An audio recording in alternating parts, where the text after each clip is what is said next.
Good morning, guys. Welcome to this Tuesday, April 7th. And I guess it's decision day, right? So we'll see what's going to happen here in the evening. Uh, how they were striking that Carg Island right now. But that's going to be probably leaning or weighing on the market is probably the word to use, weighing on the markets as the Iranians obviously is not playing ball anymore. It doesn't sound like or I don't know who they're talking to, or when they say something is rejected, what that means. But it is definitely going to be one of those days where the market's going to be kind of waiting and seeing, or maybe even reacting negatively to what's going on there. So yesterday we had a pretty good day. We're up here against upper areas of resistance. We were holding on there. In this upper area, the 630s up to the 50s here. Nice little range bound day sitting there. Overnight has been to the downside. Then we go back up, then we're back down again. So back and forth, but not quite failing, but it's borderline. It's borderline. We are down at the 66.15s. And remember yesterday, we said basically the overnight start taking out these areas, then we're going to be leaning towards the short side of the market. But it will take off the long bias if you wish. You're looking at it trading back down again from this upper area resistance. Right now, something happened. We got that pop pretty good. Now something is going on. So the market is moving pretty good. Let me see if I do this. You can get a sense of what's going on there. Oh, well, a little pop there. So I think we are going to be seeing some weakness today. I'm not seeing any. I mean, it's all about the straight right now and what's going to happen, if it's going to be a follow through on Trump's comments there, or if it's going to be some kind of negotiation or some kind of delay. If it pushes out again, then fine. The market probably going to stay in a holding pattern. Just start shooting or start something more and more substantial. I think they probably going to be more of a negative reaction, at least initially, and then it's going to go back to normal. But I think it's all about the oil. Oil is up to 116 right now, and looks like it's trying to trade higher. So as oil keeps trading higher, market is going to be jittery and unsettled.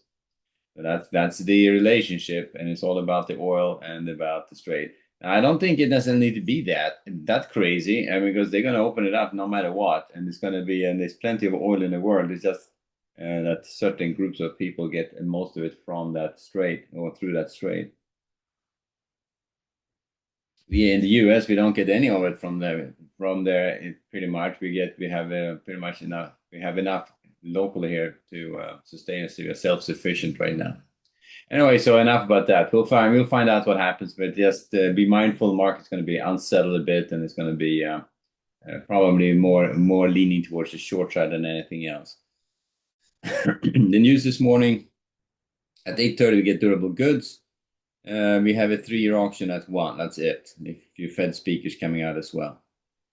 Wednesday we get your mortgage apps, oil report, 10-year auction, Fed minutes. Then Thursday and Friday we get more news. So Thursday we get the personal income numbers come out again. And Friday we get CPI. So 2 inflation reads back to back coming out there. Now the way this looks to me is I'm just going to start off range bound, and I'm going to start with a bias to the probably to bias to the downside, given that they looks like they haven't been able to take it higher. We have enough turbulence and uncertainty going on. I'm thinking probably we see some weakness today. I would probably favor the short side to get started. Then we'll see if they can trade up above this area, the 66.30s again, and trade above that. I would probably be back range bound, taking off any short bias. But we'll see how it develops going into the London close. That's first morning part of it. When the day session kicks in, it's going to be pretty critical. We have these two areas, the 65 60s. Going to be down here, 65 60. So these 3 support areas on the bottom on this range, 65 70s, 60s, and the 50s. These 3 support areas. That's that lower area, or the congestion area here in the middle on the F1. That area, if that comes out, I think we may be heading lower. Right now we are between the two, watching it. So I'm going to be looking at buying support with a bit of caution all the way down here. Looking to sell strength with a lot more caution. But at this point, I would favor the short side, looking for weakness given the uncertainty we got going right now. So looking at if we get some early strength, looking for short setups against that 66.20s, 66.30s initially.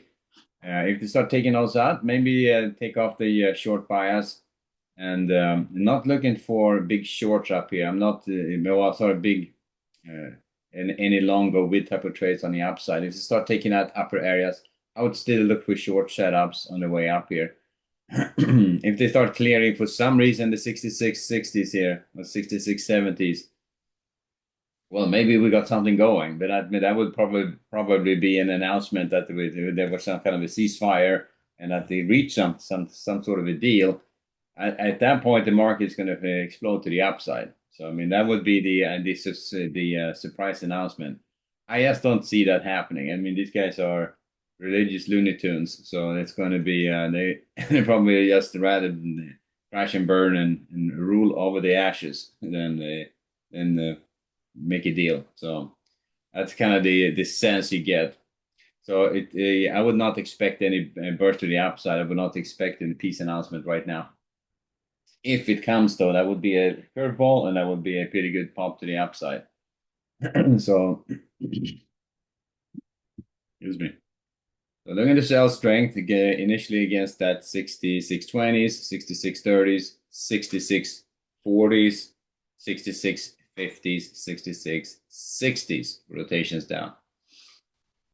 Looking to buy against the 66.10s, the 66.00s, 65.90s, 80s, 70s, 50s, 60s, 50s rotations up. Now, these three support areas in the bottom, those are the ones I would probably be paying attention to if we get there for a potential long trade.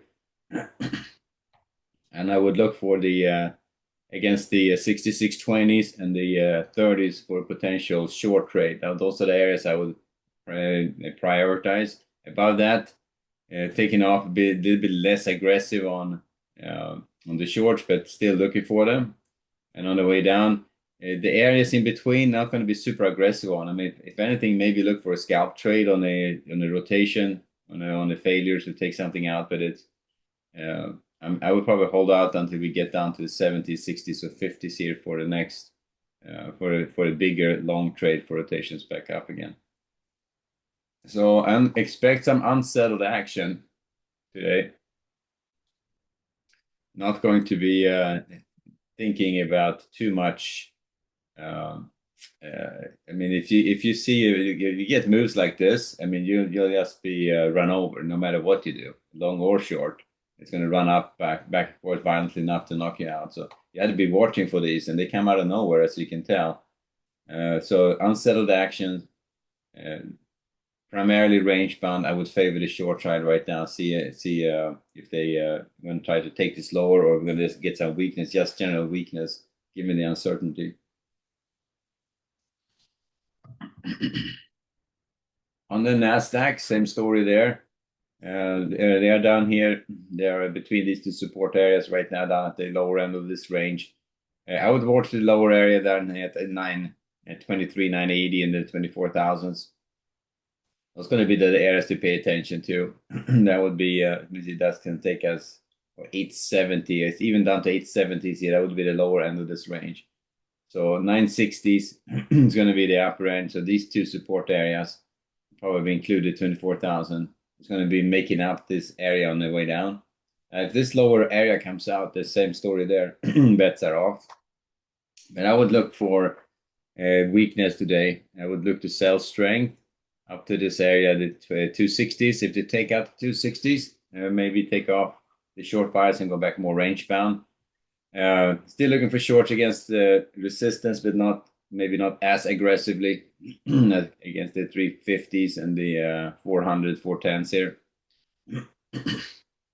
again, if they start taking out that 260s, maybe we have something going in terms of a peace agreement or something like that. But again, I don't expect any of that stuff to happen. I think it's let's see, what do you write me here? Hell.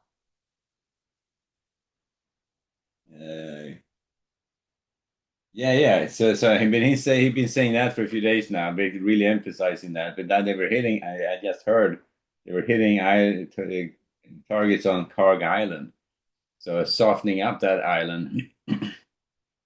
So right now it's hard to say what they're going to do. Could be misdirection, could be something else, but there's definitely something going on. And the Iranians, if they are going to be stubborn about it, will find themselves in an even bigger world of hurt. So we'll see. But right now, I would watch these lower support areas if if they take out the lows here at the 980s, 24,000 to the 23 980s, the support area, and could be a nice short trade all the way down here to the 880s. But this could also hold as support. So it could be an interesting day. Now, the fact that we've been up here against resistance, haven't taken it out, could be, as I talked about yesterday, retest failure setup. Is pretty much what this felt like at the time. It was a retest setup. Now it looks like more it's failing. So it's a technical failure as well as potential weakness, given the overall situation in the world here. But I think the reaction is going to be on it's probably going to be a pretty quick event. I think whatever they're going to do. If they take, for some reason, deploy troops, probably going to be a longer event. This doesn't happen. That doesn't go away quickly, but we'll see. No matter what happens, their market probably going to be on the downside, or the propensity is going to be for the market to try to trade lower when that happens, because any uncertainty or extension of the Hormuz shutdown and stuff like that is going to be an issue for the markets. And oil, watch oil. If oil spikes above 116 now, that could definitely be a sign that, yeah, something is happening there. So oil prices it would kind of gives you the precursor, the heads up what's may be going on there in that part of the world. So anyway, that's how we get started. Bias going to be overall to the downside to get started, favoring the short side. Let's see what's going to happen here. And as I said, it just taking out the 6640s on the ES, that level right there, 66. Am I talking 6630s, not 40, 6630s, or to take out the 260s on the Nasdaq, and maybe look for a little bit of strength at that point. But I'm still looking for short setups on the way up here, given that the overall issue may be very well maybe a reaction to what the conflicts going on there in the Middle East. Looking at our bonds, one market is not doing much. That's kind of in a holding pattern. So I'm just going to start off range bound on that guy. I'm going to buy weakness, 1316 to 18s, 10s down to the 1302s. I'm going to sell strength, 1326s, 114s, 11406s for rotations down. So that's kind of the dynamic on bonds. So range bound trading on the bonds right now.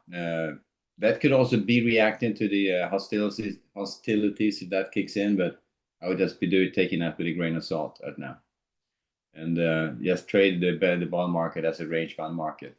And that could be, if it's too crazy on the ES and Nasdaq, that may be the market to try to trade to see if it sets up nicely and have nice retest failures on it. On the crypto side of things, if you're going to trade oil and you don't have enough money to trade the big size, or the micro oil, because it's pretty violent there. Yeah, you can still trade oil here. The crypto oil is just moving pretty well. It's tracking the trading at 115 there right now, same as the regular oil session. So I did a trade yesterday up to 70 on that, $2.70. I was up like $10 on that trade, and that's just because it takes 10 cents to take. So it's like 30 takes or something like that.